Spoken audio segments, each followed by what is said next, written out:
Hello everyone, welcome to back my YouTube channel. तो आज हम बात करने वाले हैं सेंसिक्लेब बीडी सिरप के बारे में, जानेंगे इसके यूज डोज साइड इफेक्ट के बारे में। तो यदि अभी तक आपने हमारे चैनल को सब्सक्राइब नहीं किया है तो कृपया चैनल को एक बार सब्सक्राइब कीजिए, लाइक कीजिए, शेयर कीजिए, साथ में बेल आइकन को प्रेस कीजिए ताकि हमारे आने वाली वीडियोज़ की नोटिफिकेशन आप तक पहुँचते रहे। तो बात करें सेंसिक्लेब बीडी सिरप के बारे में, जिसको मैक्लोड कंपनी के द्वारा बनाया जाता है। इसकी MRP की बात करें तो लगभग 62 रुपीज़ के लगभग में आपको यहाँ मिल जाती है और मैक्लोड फार्मा के द्वारा इस दवा को बनाया जाता है। अब इसके कंपोजिशन की बात करें तो इसमें एमॉक्सिसिलिन एंड पोटेशियम क्लेविनानेट होता है। तो एमॉक्सिसिलिन आप देख सकते हैं इसमें 200 mg में होता है और जो पोटेशियम क्लेविनानेट होता है वो 28.5 mg में होता है। तो ये दोनों दवाई इसमें मिली होती हैं। अब इसके मैकेनिज्म ऑफ एक्शन की बात करें तो ये एक एंटीबायोटिक है जो बैक्टीरिया तथा माइक्रो ऑर्गेनिज्म की ग्रोथ को किल करता है, यानी कि बॉडी में जो भी बैक्टीरियल संक्रमण होता है उस बैक्टीरिया की संक्रमण को किल करने का कार्य करता है।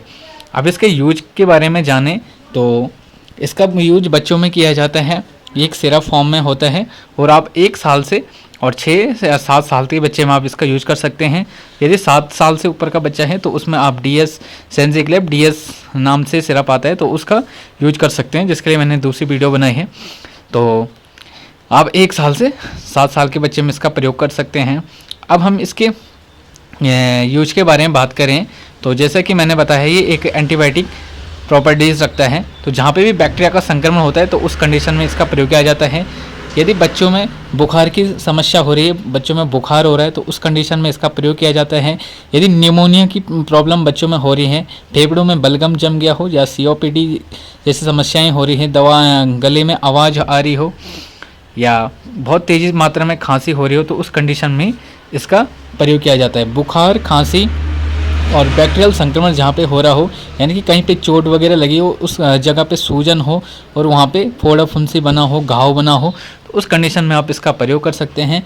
तो जहाँ पे भी फोड़ा फुंसी होता है, घाव होता है, बुखार हो रहा है या कोई बैक्टीरिया का संक्रमण हो रहा है या गले में टॉन्सिल की समस्या हो रही है, टॉन्सिलाइटिस हो रहे हैं बच्चे को, गले में मोटे मोटे दाने बने हुए, उस कंडीशन में इसका प्रयोग कर सकते हैं।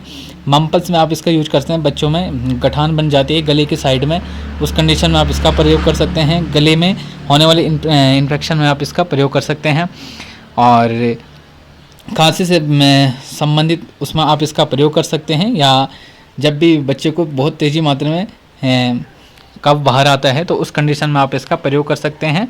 किसी प्रकार के बैक्टीरिया के संक्रमण में आप इसका प्रयोग कर सकते हैं।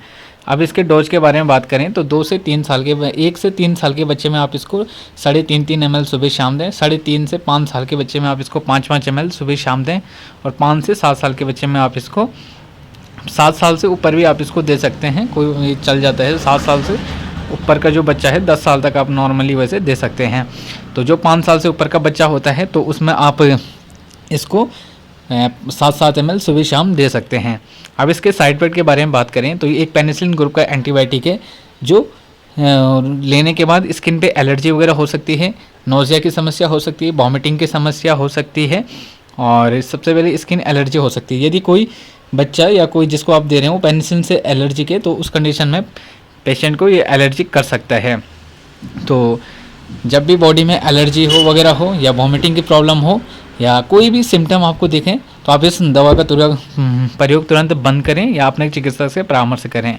वैसे आप 2 या 3 दिन तक इसको नॉर्मली दे सकते हैं। तो मिलते हैं आपको इसी प्रकार के नेक्स्ट वीडियो में, तब तक के लिए जय हिंद।